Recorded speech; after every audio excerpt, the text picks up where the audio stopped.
Audio book वाङ्मय 66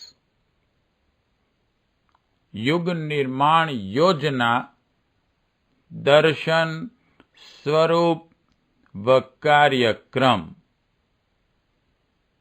chapter 6 part 92 Gayatri यज्ञ आंदोलन एक महान रचनात्मक अभियान।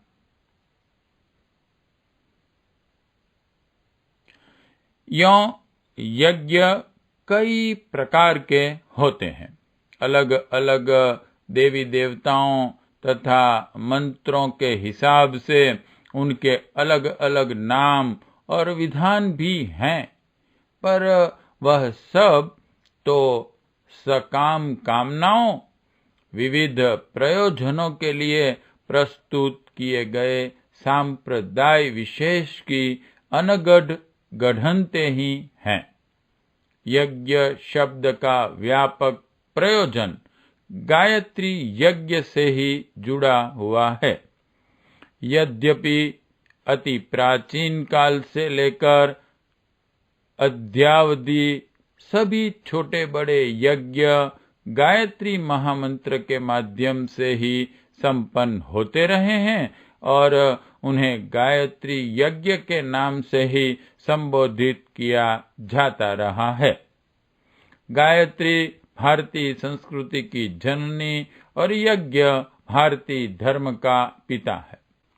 गायत्री तत्वज्ञान, विवेकशीलता और सद्भावना की देवी है और यज्ञ संयम, उत्कर्ष एवं संतुलन का देवता। इन दोनों के समन्वय से ही परिपूर्ण मानवता और समर्थ सामाजिकता का उद्भव हो सकता है। अतः भारतीय धर्मावलंबियों ने सदा से अपने शुभ कर्मों के साथ गायत्री यज्ञों की जोड़ी रखी है। अपनी महत्वपूर्ण सृजनात्मक वृत्तियों का शुभारंभ भी इसी धर्म कृत्य के साथ होता रहा है।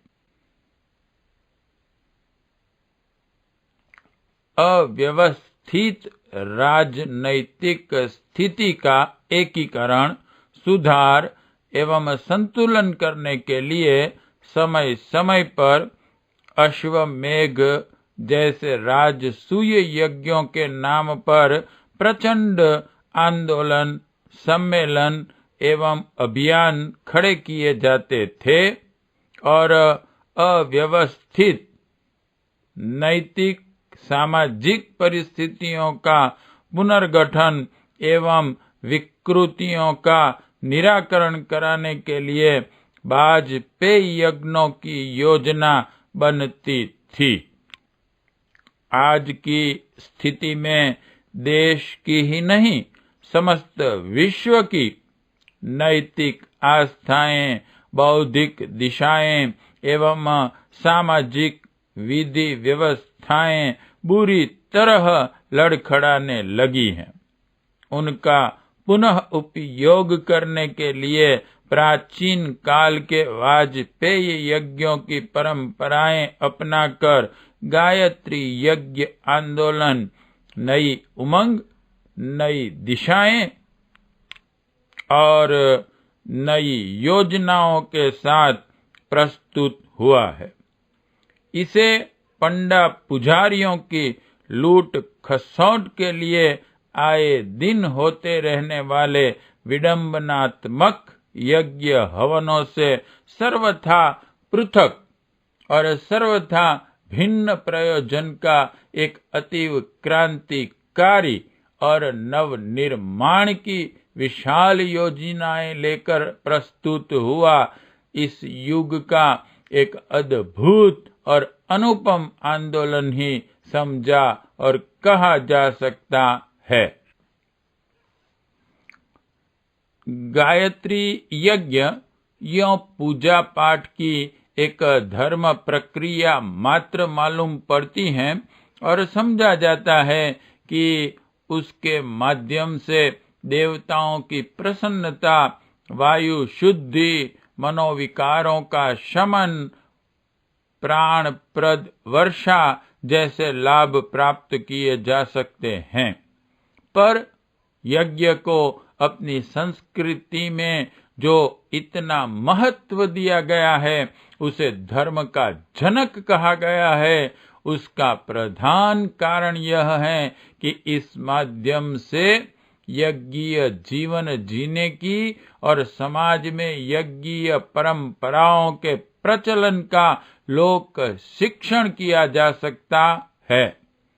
वायु शुद्धि, देव पूजा, आरोग्य संवर्धन जैसे लाभों के अतिरिक्त यह भावनात्मक उत्कर्ष एवं लोक शिक्षण ही वह कारण है जिसने भारतीय धर्म में यज्ञ शब्द को परम पवित्र वाचकों में गिनाया गया और उसे अति उच्च कोटि की श्रद्धा के साथ सम्मानित किया गया।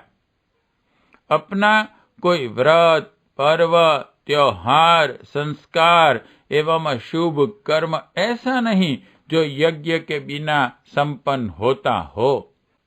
मरने के बाद हिंदू की अंत्येष्टि जिस यज्ञ विधि के साथ संपन्न की जाती है, वह आज कितनी ही भावुंडी क्यों न हो गई हो, स्मरण यही दिलाती है भारतीय जीवन का आदि और अंत यज्ञ के साथ ही होता रहा है, होना चाहिए।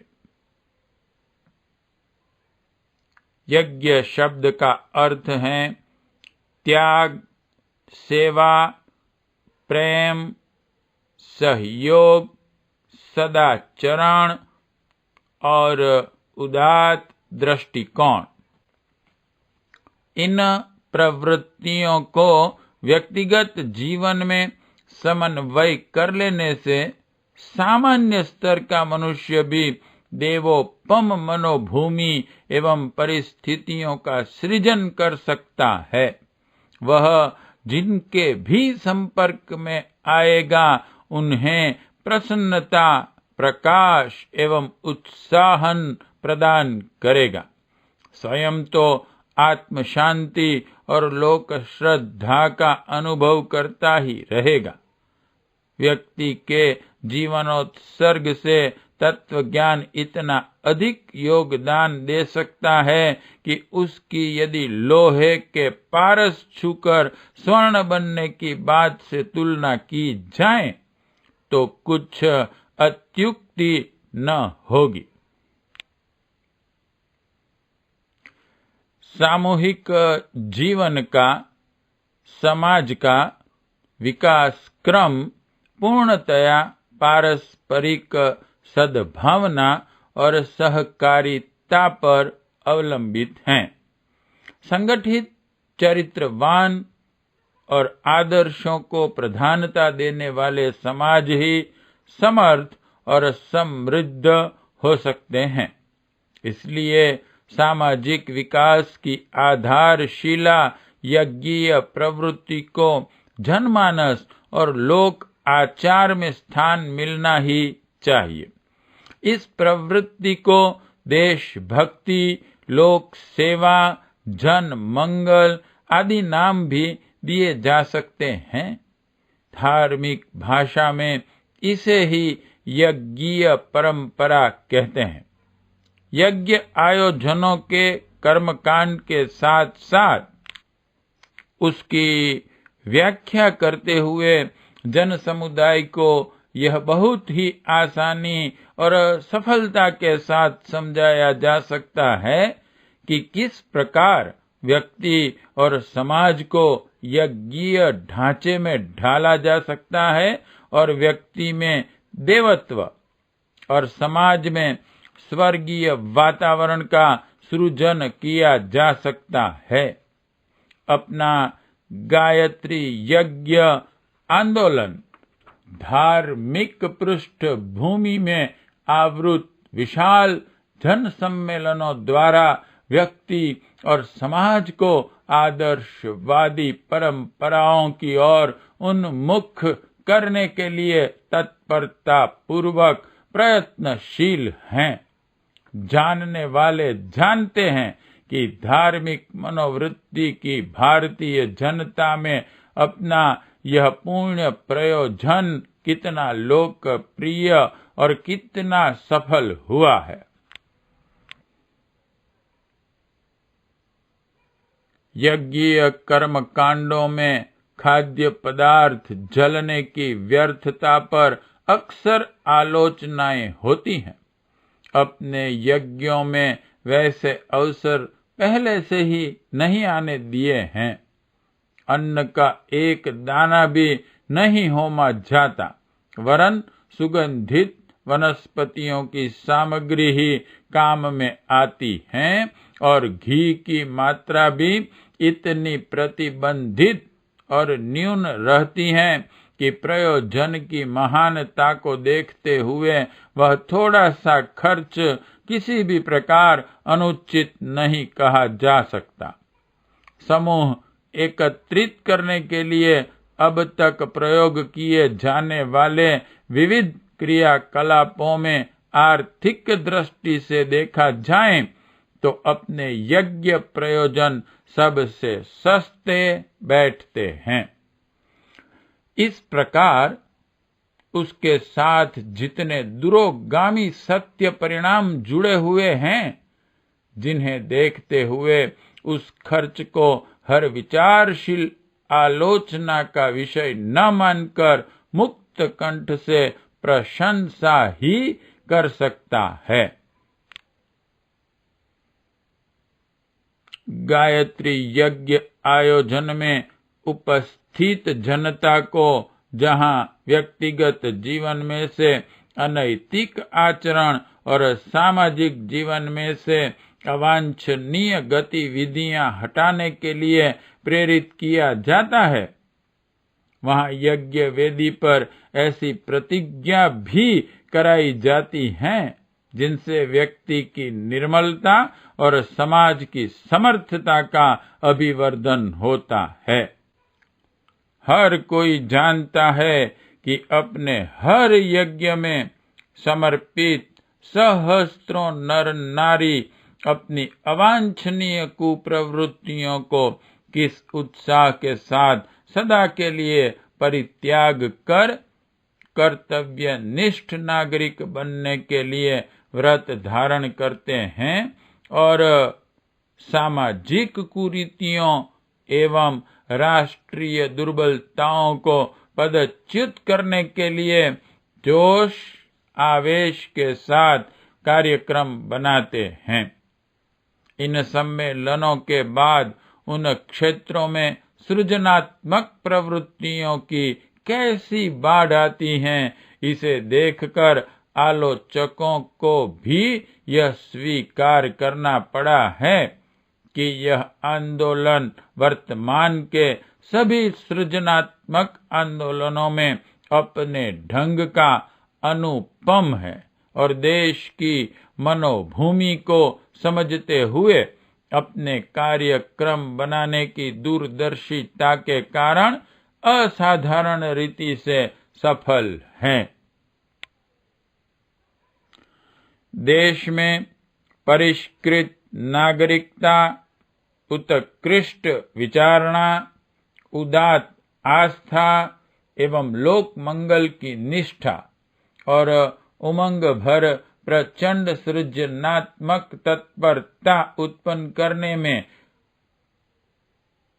अखिल भारतीय गायत्री परिवार के तत्वावधान में चल रहे यज्ञ आंदोलन ने थोड़े ही समय में जैसी सफलता पाई है, उसे देखते हुए यह आशा प्रगाढ़ विश्वास के रूप में परिणित होती जाती है कि मनुष्य में देवत्व और धरती पर स्वर्ग अवतरण करने के अपने स्वप्न साकार होकर रहेंगे। प्रश्न 1। यज्ञ शब्द का व्यापक प्रयोजन गायत्री यज्ञ से किस प्रकार जुड़ा है? 2। क्या गायत्री और यज्ञ इन दोनों के समन्वय से ही परिपूर्ण मानवता का उद्भव हो सकता है? 3। गायत्री यज्ञ आंदोलन किस तरह से पुराने और वर्तमान समय के यज्ञों में समानता ला रहा है? 4। यज्ञ की महिमा को बतलाइए। 5। यज्ञ शब्द का क्या अर्थ होता है? 6। यज्ञीय जीवन को अपनाने पर मानव महान कैसे बन सकता है? 7। गायत्री यज्ञ आंदोलन सामाजिक जीवन को यज्ञीय जीवन के अनुरूप ढालने में प्रयत्नशील हैं, किस प्रकार? 8। क्या गायत्री यज्ञ आंदोलन आर्थिक दृष्टि से भी अधिक खर्चीला है, किस तरह? 9। नर और नारी गायत्री यज्ञ आंदोलन से किस प्रकार लाभ प्राप्त कर सकते हैं? पाठ 92 समाप्त।